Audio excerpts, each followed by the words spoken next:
Imaginez que vous êtes sur la plage, le soleil brille, la mer est calme.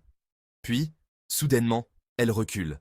Pas une brise, pas un bruit, juste un silence étrange. Et à l'horizon, une ligne sombre se forme. C'est à ce moment-là qu'il est déjà trop tard. Un tsunami arrive.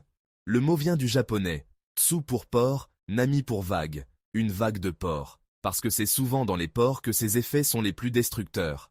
Mais ce mot est trompeur. Un tsunami n'est pas une vague unique. C'est une série de vagues immenses, déclenchées par un bouleversement soudain de l'océan. Séisme, glissement de terrain, éruption volcanique. Et parfois même, une explosion sous-marine.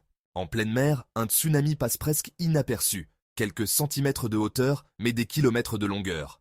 Une onde silencieuse qui file à plus de 800 km/h. La vitesse d'un avion. Mais à l'approche des côtes, la profondeur diminue. L'onde ralentit et se dresse. Un mur d'eau. Parfois 10, 15, 30 mètres de haut. En 2004, un séisme de magnitude 9.1 au large de Sumatra a déclenché un tsunami qui a tué plus de 230 000 personnes dans 14 pays. Un choc planétaire. Depuis, des capteurs sous-marins et des systèmes d'alerte ont été installés. Mais même avec les meilleures technologies, il reste peu de temps pour fuir. Car un tsunami, c'est la mer, qui devient soudain une force incontrôlable.